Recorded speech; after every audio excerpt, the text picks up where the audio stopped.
વાવ થરાદ જિલ્લાના બોર્ડર નજીક વાહન ચેકિંગ પોલીસનું તો રાજસ્થાન તરફથી ગુજરાતને જોડતા ભારતમાલા હાઈવે સહિતના હાઈવે પર વાહન ચેકિંગ 31ને ધ્યાને રાખીને થરાદ પોલીસ સઘન વાહન ચેકિંગ તો ભારતમાલા હાઈવે પર ચેકપોસ્ટ અને ખોડા ચેકપોસ્ટ સહિતના વિસ્તારોમાં પોલીસનું વાહન ચેકિંગ। એક સપ્તાહમાં થરાદ પોલીસે વાહન ચેકિંગ દરમિયાન 33 લાખથી વધુનો દારૂ ઝડપી પાડ્યો છે। થરાદ નજીક આવેલ બોર્ડર મહત્વની હોવાથી પોલીસનું રાત દિવસ ચાલે છે સઘન વાહન ચેકિંગ। થરાદ પોલીસના વિસ્તારમાં જે વાત્રાવ ચેકપોસ્ટ છે કાયમી ચેકપોસ્ટ છે, ત્યાં આંતરરાજ્ય ચેકપોસ્ટ છે, ત્યાં 24/7 વાહન ચેકિંગ ચાલુ જ હોય છે।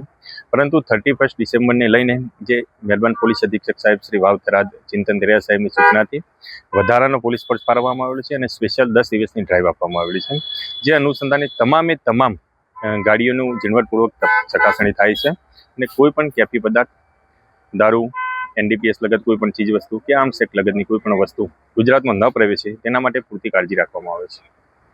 પોલીસે હાલ સુધી કેવી કાર્યવાહી કરી છે? પોલીસે હાલ સુધી સળંગ 3 દિવસ એક ગાડી જે કવરિંગમાં વિદેશી દારૂનો મુદ્દામાલ ઝડપી પાડ્યો છે, જેમાં 300 પેટી જેટલો મુદ્દામાલ છે, અંદાજિત 33 લાખનો મુદ્દામાલ અને કુલ 1,11,00,000નો મુદ્દામાલ ઝડપી પાડી 3 કેસ કરવામાં આવેલા છે।